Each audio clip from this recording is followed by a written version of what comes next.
আসসালামু আলাইকুম। আপনি দেখছেন রেদওয়ান ইসলামিক স্টোরিজ।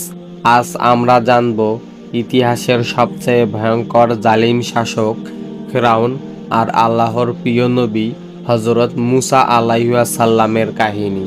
এই কাহিনী শুধু গল্প নয়, বরং কোরআনের ভয়ঙ্কর সতর্ক বার্তা, যা আমাদের ঈমানকে দৃঢ় করতে সাহায্য করে। মুসা আলাইহিসসালামের জন্ম হয় ফেরাউনের শাসন আমলে। ফেরাউন ঘোষণা দিয়েছিল, বনি ইসরাইলের ছেলে সন্তান জন্মালে তাদের হত্যা করা হবে। আল্লাহ বলেন, আমরা ফেরাউনকে ও তার সৈন্যদেরকে পরীক্ষা করলাম। তারা তাদের ছেলেদের হত্যা করত এবং নারীদেরকে জীবিত রাখত। সূরা আল কাসাস 4। মুসা আলাইহিসসালামের মা আল্লাহর নির্দেশে তাকে একটি ঝুড়িতে রেখে নদীতে ভাসিয়ে দিলেন। আল্লাহর কুদরতে সেই ঝুড়ি চলে গেলেন ফিরআউনের প্রাসাদে। ফিরআউনের স্ত্রী আসিয়া সহ তাকে দেখে বললেন, এই শিশু আমার ও তোমার নয়নমণি, একে হত্যা করো না। সূরা আল কাসাস 9। বছর পরে মুসা আলাইহিসসালাম আল্লাহর পক্ষ থেকে নবুয়ত পেলেন। আল্লাহ বলেন, আমি তো তোমাকে নির্বাচন করেছি, সুতরাং যা ওহী করা হচ্ছে তা শোনো। সূরা তোহা 13। আল্লাহ তাকে ফিরআউনের কাছে পাঠালেন যেন সে আল্লাহর পথে ফিরে আসে। মুসা আলাইহিসসালামের সাহসের সাথে ফিরআউনকে বললেন, হে ফিরআউন, আমি সমগ্র জাহানের রবের পক্ষ থেকে রাসূল। সূরা আরাফ 104। কিন্তু ফিরআউন অহংকার করে বলল, হে মুসা, আমি ছাড়া অন্য কোনো উপাস্য তুমি স্বীকার করছো। সূরা শুআরা 23। মুসা আলাইহিসসালাম আল্লাহর মুজিজা দেখালেন। লাঠি সাপে পরিণত হলো, হাত উজ্জ্বল হয়ে উঠল।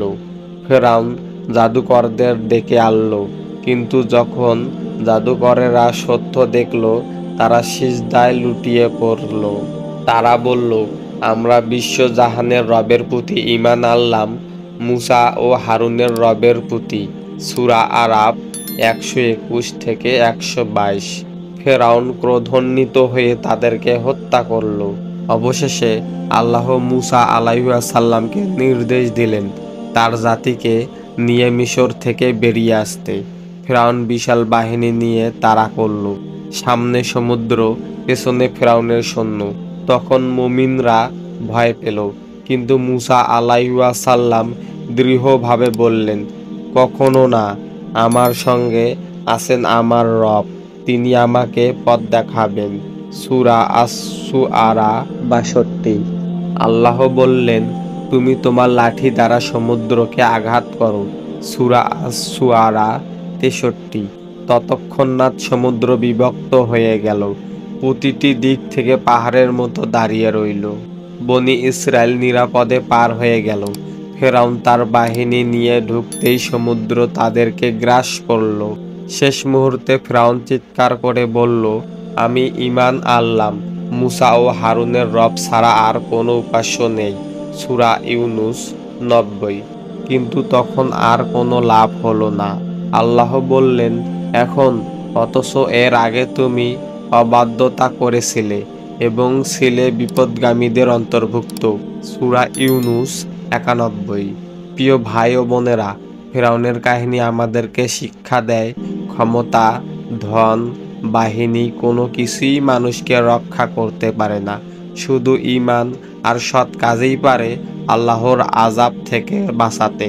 ভিডিওটি যদি আপনার হৃদয়ে ছুঁয়ে যায় তবে লাইক দিন, কমেন্টে আপনার মতামত জানান এবং অবশ্যই সাবস্ক্রাইব করুন রেদওয়ান ইসলামিক স্টোরিজ চ্যানেলটি। আর আমাদের পরবর্তী ভিডিওতে আমরা জানব হযরত মুসা আলাইহিসসালাম ও তুর পাহাড়ে আল্লাহর সাথে তার অলৌকিক কথোপকথন। তাহলে সেই ভিডিও অবশ্যই মিস করবেন না। আসসালামু আলাইকুম ওয়া রাহমাতুল্লাহি ওয়া বারাকাতুহু।